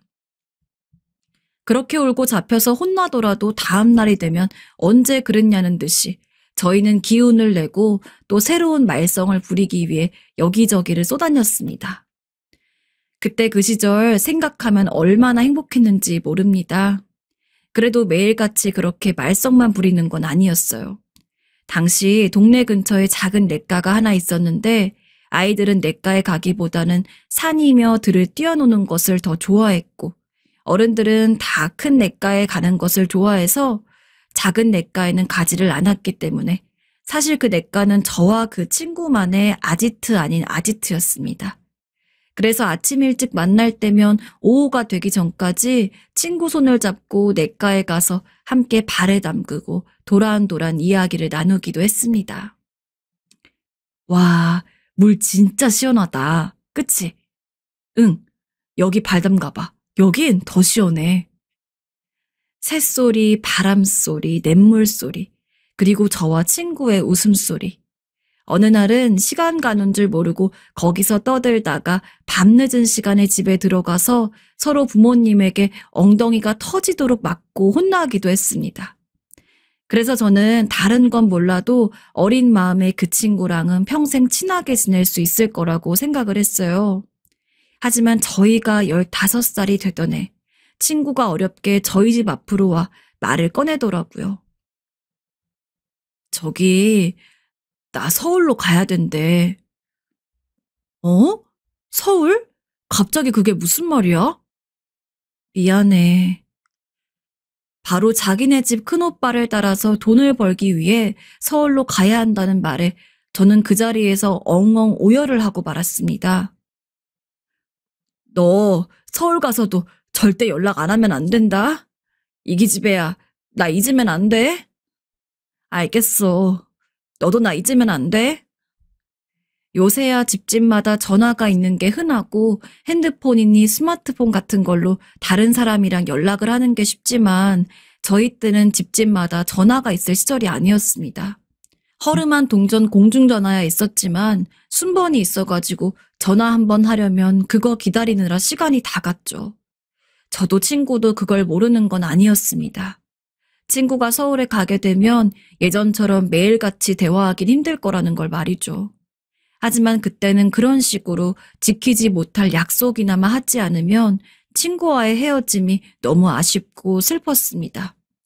친구가 낡은 트럭을 타고 시골을 떠난 날, 전 버선발로 나와 마지막까지 친구를 배웅하겠답시고 손을 흔들었습니다. 친구도 저를 향해 계속 손을 흔들었고요. 그리고 그때가 저와 친구의 마지막이었죠.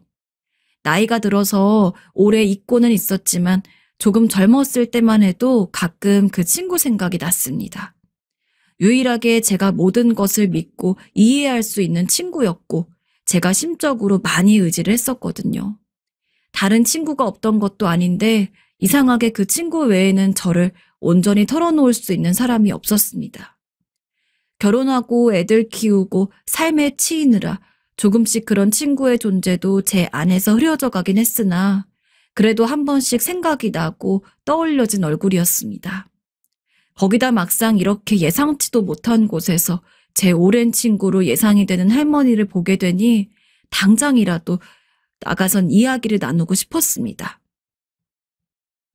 충남아, 며느라, 그 할머니 좀 찾아주라. 내 동무다.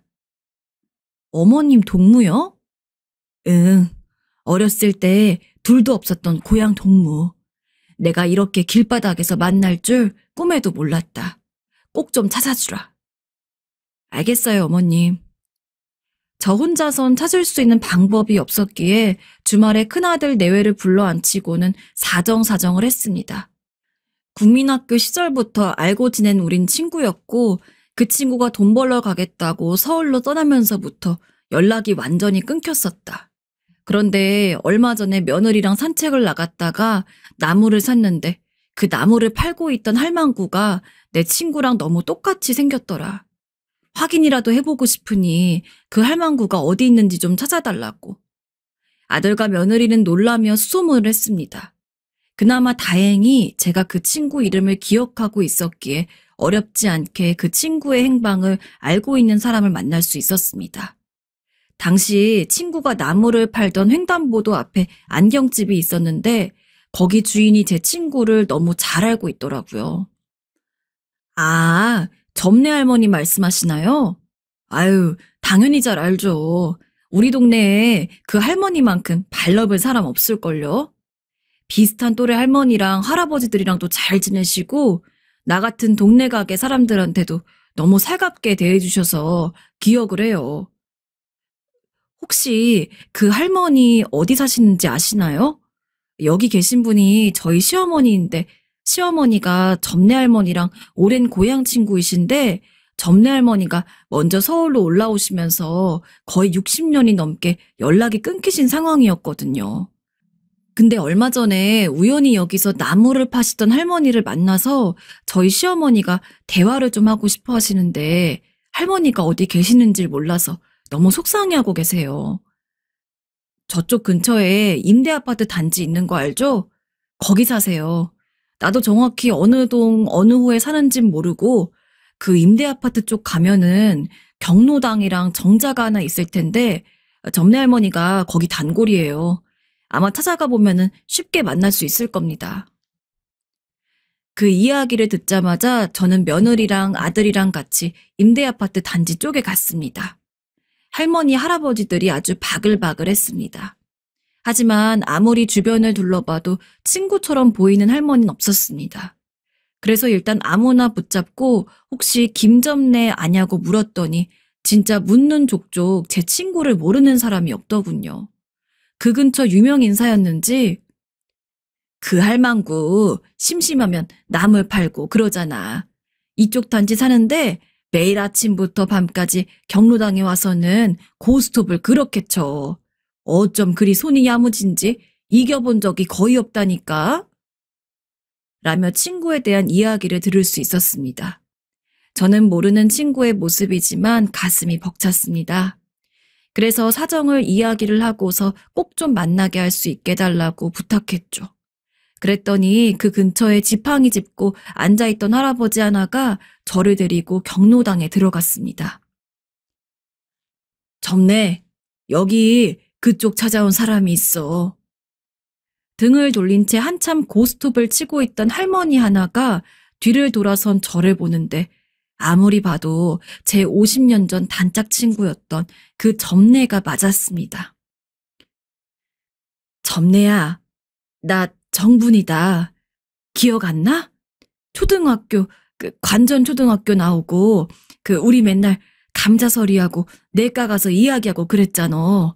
그러다가 네가 오빠 따라서 서울로 가서 돈법 다시고 헤어진. 나 그 정분이다. 이정분. 처음에 그 친구는 저를 보고 조금 갸우뚱한 얼굴이었어요. 그러다 이내 기억을 되찾았다는 듯이 얼굴에 미소가 번지고 눈가엔 작은 눈물이 글썽이더군요. 아니, 정분아, 네가 어떻게 여기 있어? 오메, 이게 무슨 일이야? 이게 무슨 일이야? 화투패를 내던진 채 저에게 온 친구와 부둥켜 안고 오열했습니다. 정말 다신 평생 못 볼 거라고 생각했던 친구를 이렇게도 이 넓은 대한민국 땅에서 우연히 만나게 되다니.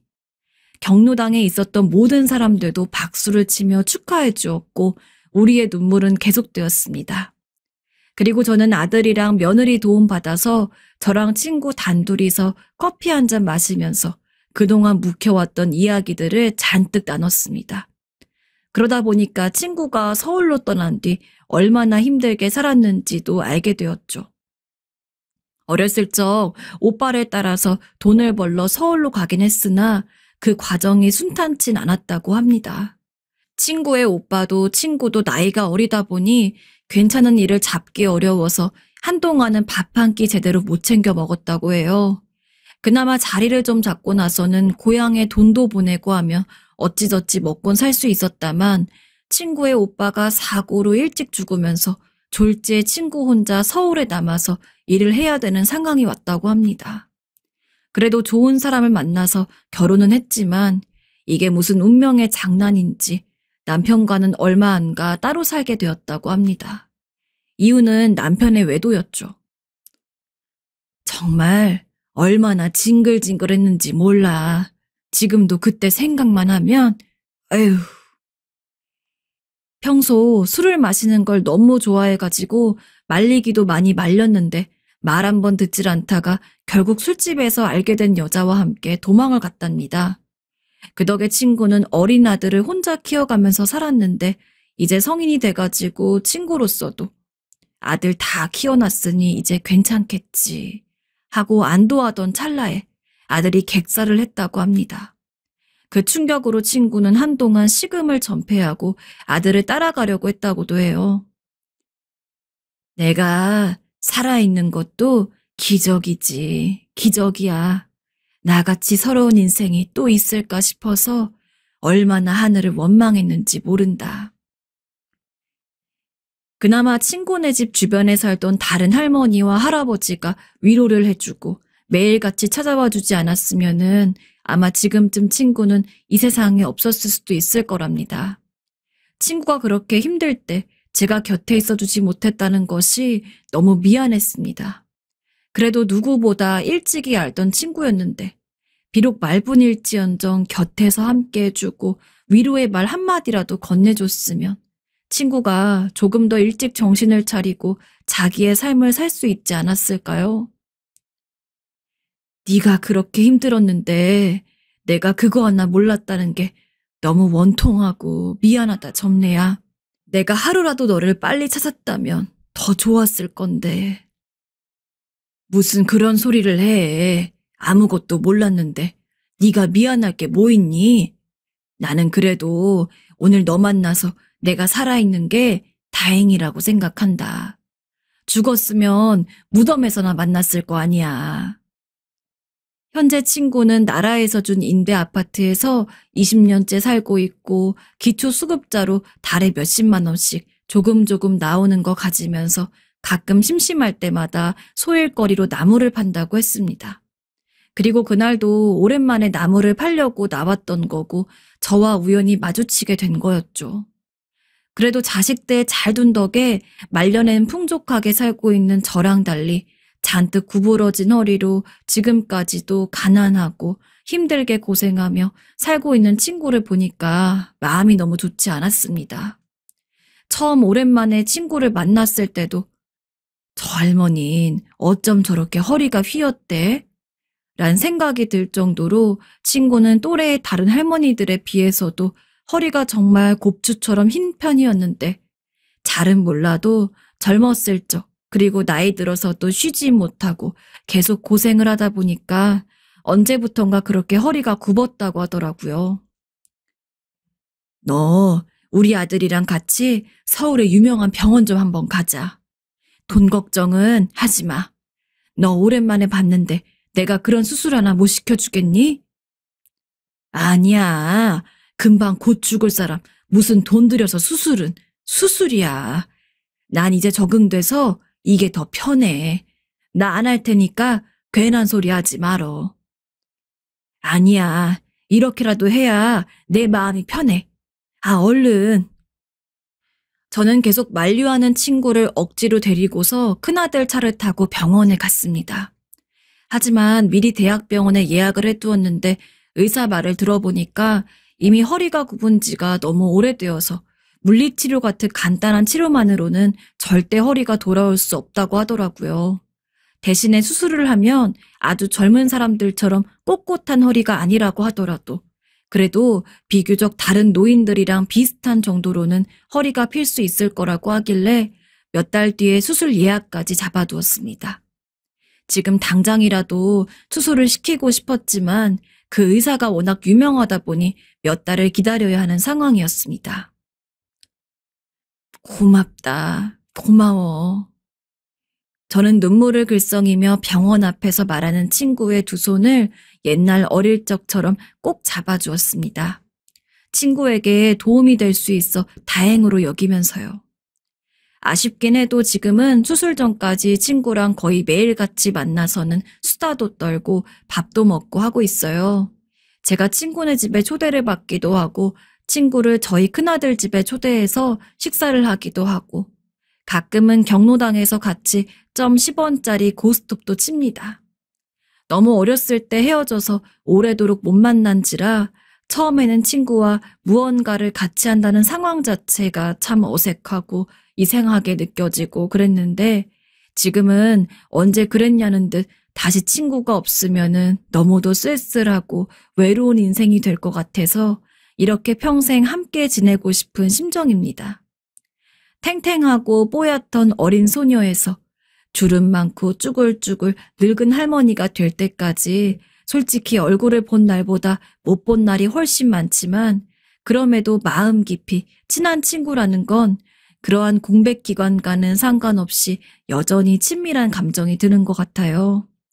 요새는 서로 어렸을 때 이야기를 하고는 하는데 옛날 생각하면서 깔깔 웃고 그러다 보면 어린 시절 기억에 젊어지는 기분도 듭니다.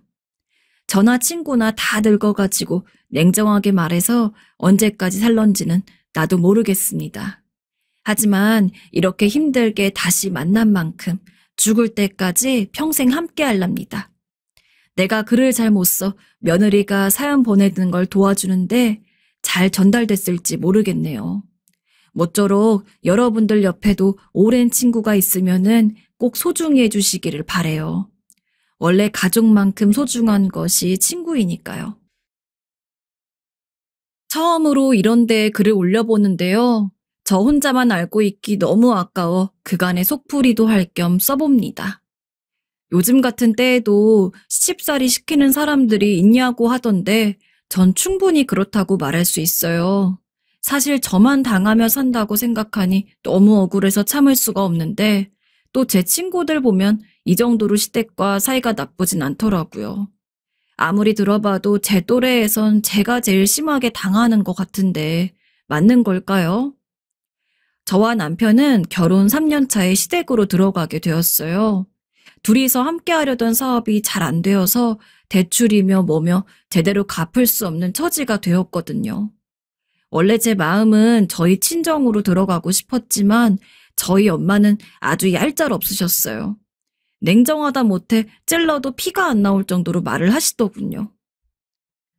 수연아, 결혼도 네가 하고 싶다고 해서 했고 사업도 네가 남편 설득해서 한 거 아니야.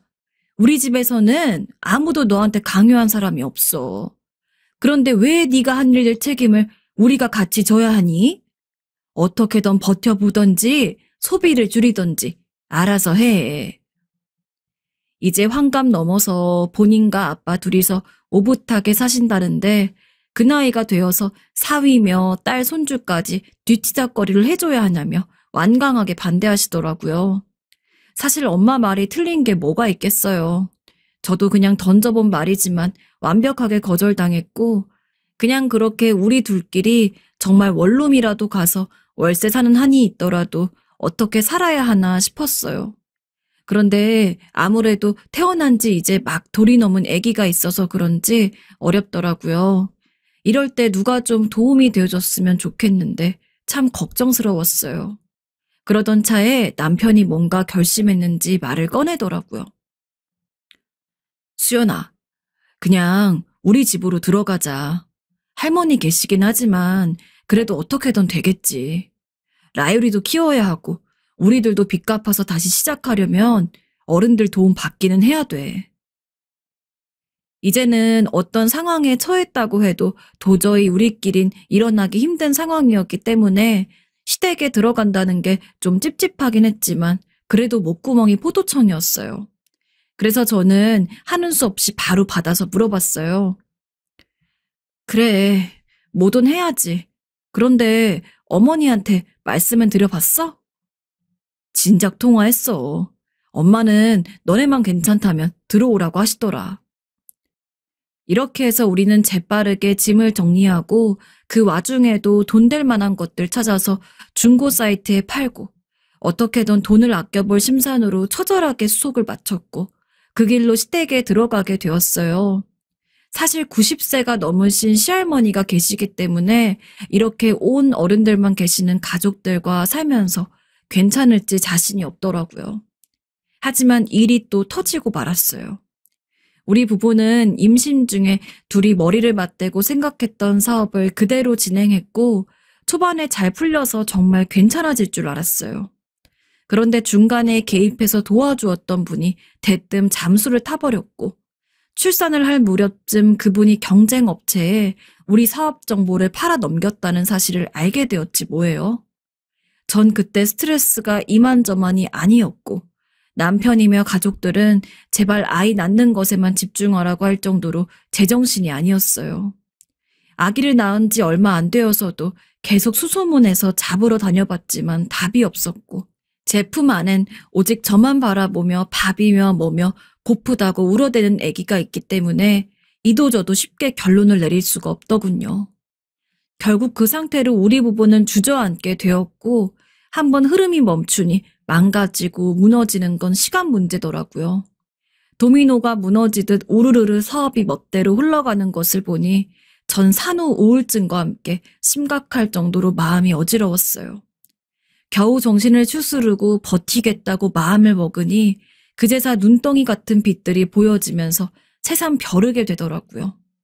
어린 아기도 있고 우린 아직 젊으니 일단은 힘을 내보자는 생각으로 그런 각오를 다잡고 시댁으로 들어오게 되었어요.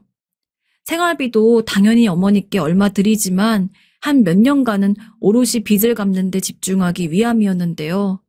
하지만 그렇게 각오를 하기까지도 힘들었지만 왜 한번 사람이 내리막길을 타면 아래에서 계속 발을 묶어두고 못 올라가게 하는 걸까요?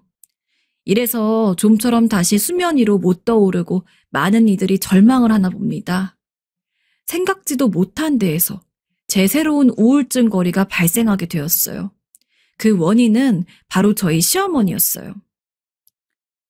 수연이 너 아침에 일어났으면 얼른 나와서 밥 차리는 거 도와야 될 거 아니야. 그래가지고 밥값이나 하겠어? 네?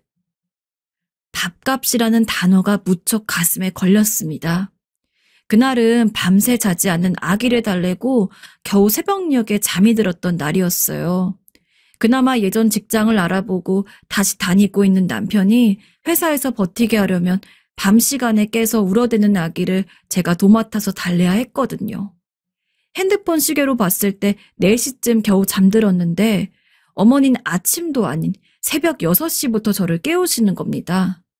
물론 이 집은 제 집이 아니니 어디까지나 어머니의 생활 패턴에 맞춰야 한다는 것을 저도 알고는 있어요. 그리고 어쩌면 어머니 눈엔 직장 잘만 다니던 아들을 괜히 사업하자고 부추겨서 빚만 잔뜩 지게 만든 제가 미워 보이실 수도 있고요. 그런데 그런 흐름을 따라가고 맞춰드리려고 하다 보니 몸이 점점 심하게 축나더군요. 저도 낮 시간엔 잠깐이라도 애를 맡겨놓고 직장을 알아보러 다녀야 했는데 어머니는 조금도 그런 틈을 주지 않으셨어요. 예, 네 할머니는 이가 성치 않으셔서 갈비탕을 드셔도 다 자근자근 잘라서 고기를 드려야 해. 그리고 저기 빨래 좀 다시 돌려라. 용진이 셔츠들도 아침에 다 다리게 꺼내와. 구겨진 채로 남편 일 나가게 할 셈이야? 아, 네. 빨리빨리 움직여라. 심지어 어머니는 이렇게 지적하고 명령하시고 운만 띄우실 뿐 거의 다 제 손으로 하길 바라셨지 본인은 아무것도 같이 하지 않으시더라고요. 너무 속상했습니다. 아무래도 이게 제가 이 집에서 살아가려면 그러니까 본인 자식이 아닌 남의 자식이 와서 밥을 축내는 것의 대가로 감당해야 되는 숙명인가 싶었어요. 일단은 얹혀 사는 처지이니 하라는 대로 다 따르긴 했는데 도통 저 혼자 몸이라도 힘든 스케줄을 계속 시키시는 것이었어요. 애기는 수시로 울면서 놀아달라, 밥 달라, 졸리다 하면서 짜증내고 하는데 어머닌 그때마다 이중으로 저에게 일거리를 주시더군요. 에휴, 라율이 저렇게 우는데 네가 좀 봐야지. 애기를 왜 울리는 거니? 라율아, 엄마가 꼬집었어? 엄마가 앵앵 울라고 꼬집었어? 할미가 엄마 혼내줄까? 이때는 좀 화가 날 수밖에 없던 게 어머님 곰탕을 끓이신다고 그 여름에 이것저것 사들고 오셔선 저를 오전 내내 부엌에 잡아두셨어요. 선풍기 한 대도 없고 창문도 쬐끄맣게 있는 그 부엌에서 땀을 뻘뻘 흘리면서 곰탕 고아지는 걸 보고 있고 이참에 야채들까지 잔뜩 사오셔선 저보고 손질을 다 해두라는 겁니다. 그새 아기가 잠든 걸 확인하면서 계속 왔다 갔다 하고 손으로 부채질 해가면서 티셔츠가 완전히 다 젖도록 돌보고 있는데 어떻게 저런 말씀을 하시는 걸까요? 같은 말이라도 그렇지 어쩜 저렇게 얄밉게 말하시는 건지 제 자식이 울길 바래서 일부러 꼬집는 엄마가 어디 있다고 말이에요. 가뜩이나 덥고 신경이 예민해져 있는데 저런 식으로 말씀하시니까 너무 화가 나더라고요. 그래도 어쩌겠어요. 이 집에 붙어 살게 된 입장이자 며느리이니 어쩔 수 없이 감내하는 수밖에 없었어요. 땀에 왕창 젖어든 몸으로 얼른 세수하고 닦아낸 뒤 아기를 받아 안아서 달래었어요. 진짜 너무 더워서 탈진하기 직전이었는데 아기는 이제 막 깨서 몸을 움직여대며 안아달라고 난리니 저도 숨이 넘어가겠더군요. 밤새 잠도 2시간도 못 잔 상태로 그러고 있으려니 허리도 너무 아프고 몸이 보통 힘든 게 아니었는데 어머니는 아기가 잘 땐 저에게 온갖 집안일을 다 시키시더라고요. 그리고 아기가 깨면 예쁜 모습만 잠깐 보시고 저한테 바로 안겨주시면서 우는 애 좀 달래고 어디 가서 못 좀 사오라며 또 할 일들을 대기시켜두고 계셨어요.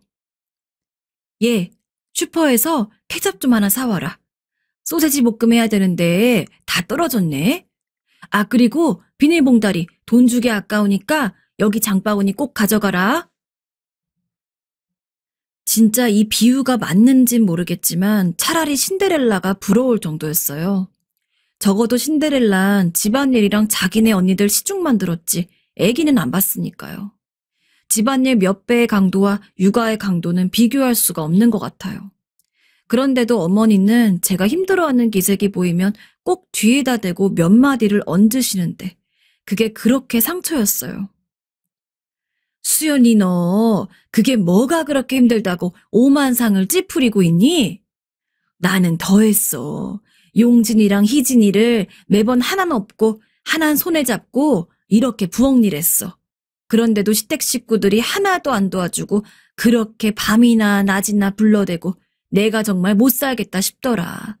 그런데 너는 누가 이 집에서 너를 그렇게 부려댄다고 맨날 죽상을 쓰고 있니? 네가 그렇게 예민하게 구니까 내가 너 무서워서 뭐 말이라도 걸겠어? 어머니는 저한테 이렇게 대놓고 말하시면서 저희 남편이 퇴근해서 돌아오면 또 얼마나 속을 긁어대시는지 본인 아들 앞에서는 한없이 좋은 시어머니인 척을 하시더라고요. 용진이, 이거 얼른 먹어. 내가 이거 해서 다 맛있게 먹이려고 우리 수연이랑 낮에 얼마나 힘들게 곰탕을 고았나 몰라. 수연이 너도 많이 먹어라.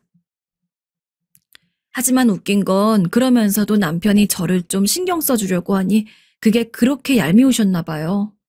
아기가 갑자기 울어대니 전 실컷 아픈 허리를 부여잡고 저녁을 같이 차렸음에도 불구하고 다시 아기가 있는 쪽으로 일어나야 했는데요. 그런 절 보며 남편이 재빠르게 불렀거든요. 수연아, 너 여기 앉아서 밥 먹어. 내가 라율이 볼게. 그 말에 저는 겨우 자리에 앉았고 아침부터 제대로 먹지도 못했던 밥 한 술을 떴어요. 옆에 계신 시할머니가 저를 물끄러미 보시는데 시댁에 온 이래 어머니와만 계속 붙어 있어야 해서 할머니 성향을 잘 몰랐거든요. 왠지 좀 신경 쓰여서 할머니 쪽을 쳐다봤는데 할머니도 대뜸 말하시더군요. 근데 그 순간 왜 약간 눈물이 날 것 같았는지 제가 마음이 좀 정상적인 상태가 아니었나 봐요. 아마도 우울 증세도 있고 그랬으니까요. 많이 먹어라 이러시면서 제 밥그릇 위에 갈치살을 발라서 올려주시더라고요. 연세가 많으셔서 눈도 아주 작아지셨고 발음도 정확하진 않으시지만 할머니의 그런 모습은 왠지 좀 찡하게 느껴졌어요. 아무튼 제가 그렇게 앉아서 밥을 먹고 남편은 서서 아기를 안고 보고 있는데 어머니는 그게 마음에 안 들었는지 계속 앓는 소리를 하시는 거예요. 용진아, 너도 밥 먹어야 될 텐데 어떡하냐. 회사 다녀와서 힘들 텐데. 애기는 엄마가 봐야지. 얼른 애기 아빠 밥 먹게. 수리 너 얼른 먹어라. 우리 용진이는 밥 못 먹어서 어떡하니.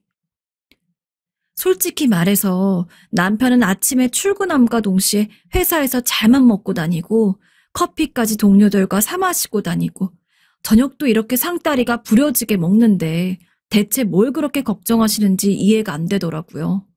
그나마 할머니가 저를 정감 있게 챙겨주신 모습 하나에만 집중하고 싶을 정도로 저는 무척 피로감이 커져 있었어요. 그런 상태로 한 달, 두 달이 지나고 있고 전 갈수록 신경이 미친 듯이 예민해지는 것을 느꼈어요. 밤에 아기가 자꾸 깨고 하니까 저도 원만히 잘 수도 없었지만 차라리 이런 상태로 매번 어머니한테 시달리느니 진짜 우리들끼리 작은 원룸이라도 얻어서 나가는 게 낫지 않을까 싶더라고요. 차라리 그렇게 해서 몇 달에서 1년 가까이 좀 허리띠를 졸라매고 사다가 이후에 아이를 어린이집에 맡기고 일하는 게 나을 것 같았어요. 왜냐면 어차피 어머닌 이미 아기를 봐주시는 것도 무엇도 아니었고 제가 일을 알아보러 외출을 하는 것도 하나하나 트집을 잡으셨거든요. 왠지 빚을 안 갚고 그냥 이렇게 본인 집에 묶어놓고 종처럼 부리실 생각인 것처럼요. 그래서 인터넷으로 혼자 원룸도 알아보고 그랬어요. 몰래 말이죠.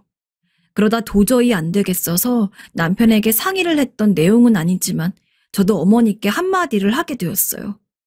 그날은 뭘 해도 제어가 안 될 정도로 제 감정이 폭발해 버렸거든요.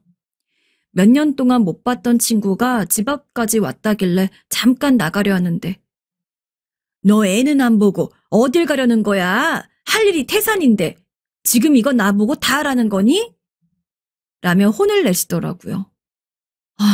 정말 똑같이 돈도 못 벌고 애만 봐야 하는 환경이라면 차라리 저와 남편이랑 애 셋이서 사는 게 낫지 뭐하러 여기서 어머니한테 시달리며 살아야 하는 걸까요? 그래서 한마디가 나가버렸죠. 어머니, 빚을 갚는 게 목적으로 이 집에 온 건데 제가 나가서 일도 못하게 이렇게 붙잡아 두시면 어떡해요? 결국 이러면 전 다른 방법을 찾는 수밖에 없어요. 벌써 여기 들어온 지 얼마나 됐는데 자꾸 이렇게 집에만 있으라고 하시면 다음 달이라도 저는 용진 씨랑 라율이랑 함께 원룸이라도 얻어서 나가겠습니다. 예상은 했지만 역시나 어머닌 앞뒤 안 보고 소리를 고래고래 지르면서 눈이 벌개지시더군요. 근데 화내시는 것보단 내용 자체가 너무 황당하고 소름 끼쳤어요. 뭐야? 수연이 너 내가 고분고분 받아주니까 지금 장난하니? 내가 우스워? 누구 마음대로 나간다는 거야? 누구 맘대로 나가냐니요.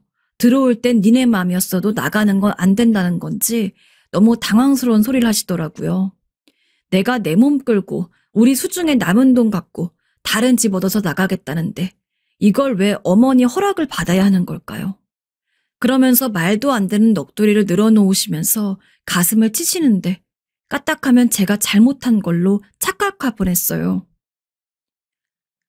아이고, 이것이 이제 나한테서 아들을 뺏어가려고 하네. 내가 내 명에 못 살아. 아이고, 아이고, 저 못된 것이.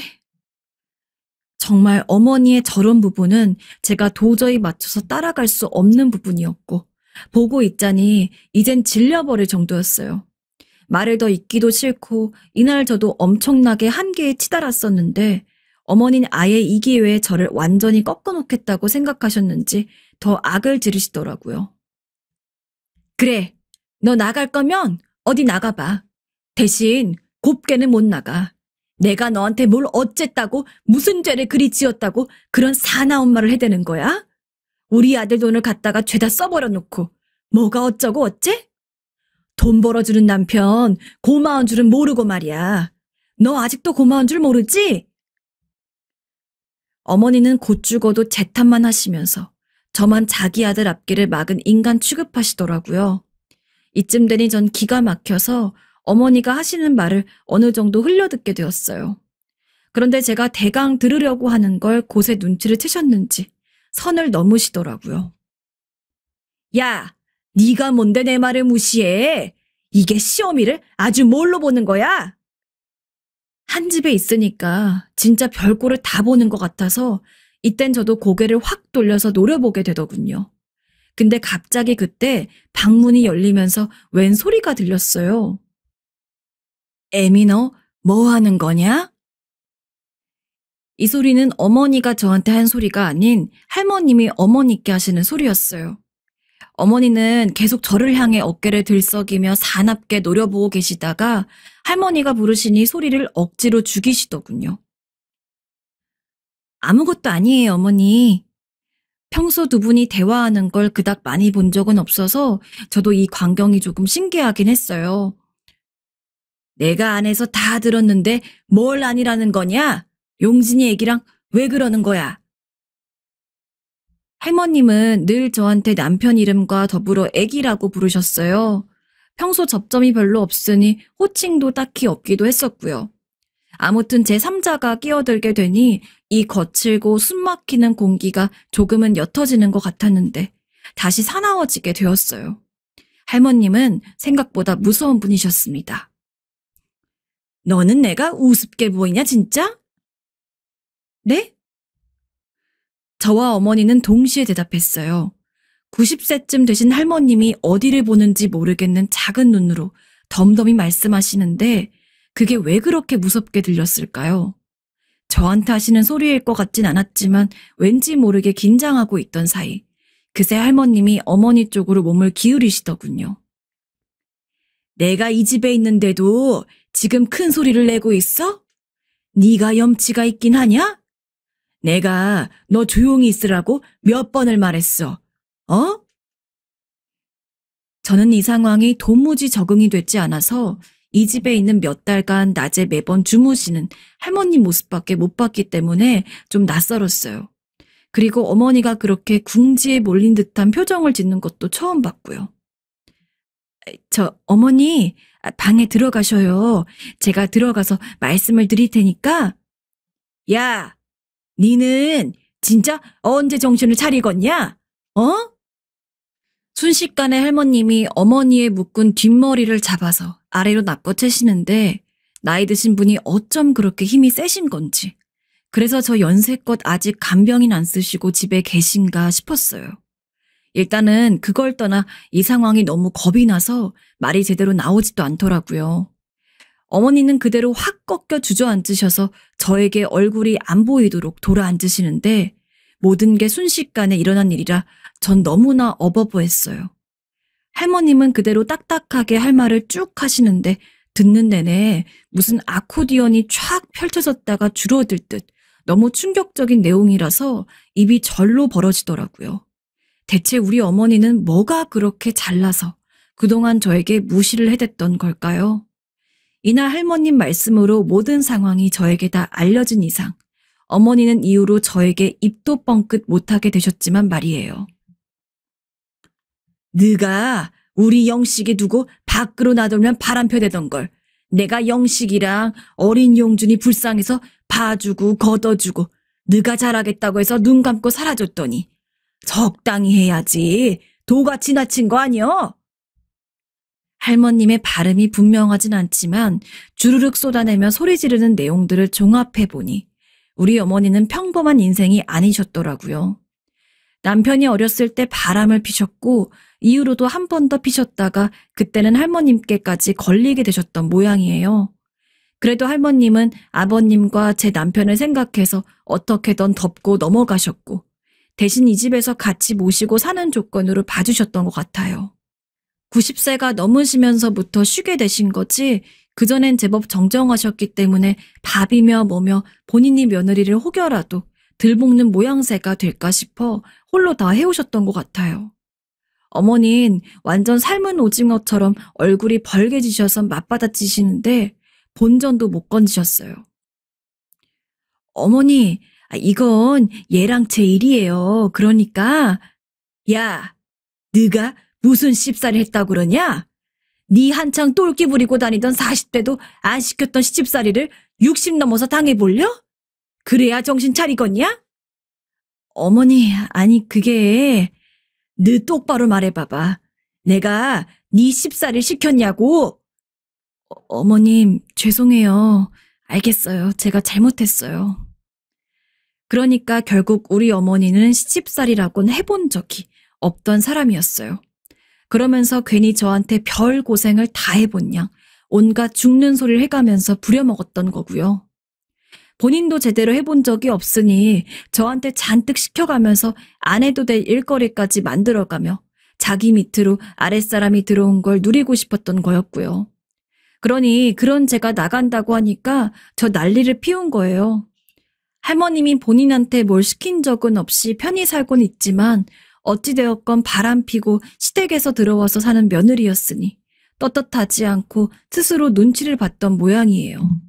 그런데 아들의 손녀까지 끼고 처음으로 자기가 뭘 누려보는 상황이 되니까 그걸 포기하기가 싫어서 저를 그렇게 부려먹으려고 혈안이 된 거였어요. 생각할수록 진짜 못된 신부 아닌가요? 할머님은 왔다 갔다 하며 나름 제가 힘들어하는 걸 눈치채셨던 것 같은데 이날따라 목소리가 너무 크게 나니 참다 못해 나오셨던 것 같아요.